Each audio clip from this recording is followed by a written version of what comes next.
مساء الخير عليكم. عارف ان الفترة دي الزمالك مش في احسن حالاته، او الاخبار كلها اللي طالعة مش كويسة جدا، وناس كتير بدأت تكتئب، ناس شايفة الموضوع اسود جدا. لكن انا عايز ابص الموضوع من الناحية التانية. يعني احنا الزمالك يا جماعة، ما تخليش حاجة تكسر فينا. لازم نفتكر ان فريق داخل معسكر مغلق يوم 28 عشان الماتش اللي جاي، ماتش المصري، ماتش مهم جدا جدا جدا جدا.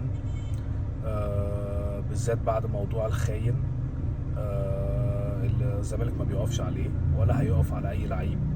لازم اللعيبه الكبيره تثبت ان هي قادره تشيل الفرقه. لازم اللعيبه كلها تثبت ان احنا مش فرقه لعيب واحد. الخاين مش هيفرق معانا. لازم كباتن الفريق يقعدوا يتكلموا مع اللعيبه. الدوري السنة دي ممكن نكسبه.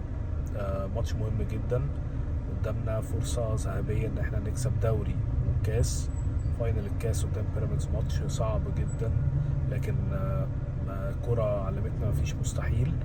لو اللعيبة كلها على قلب رجل واحد وموتوا نفسهم في الماتش، ممكن نكسبها بسهولة جدا. وبعد ما نخلص ان شاء الله البطولتين دول ويبقوا معانا، لينا كلام تاني بالنسبة للمشاكل اللي في الفرقة. ورسالة لجمهور نادي الزمالك: اتوحدوا يا جماعة خلف الكيان. بلاش مشاكل الفترة دي.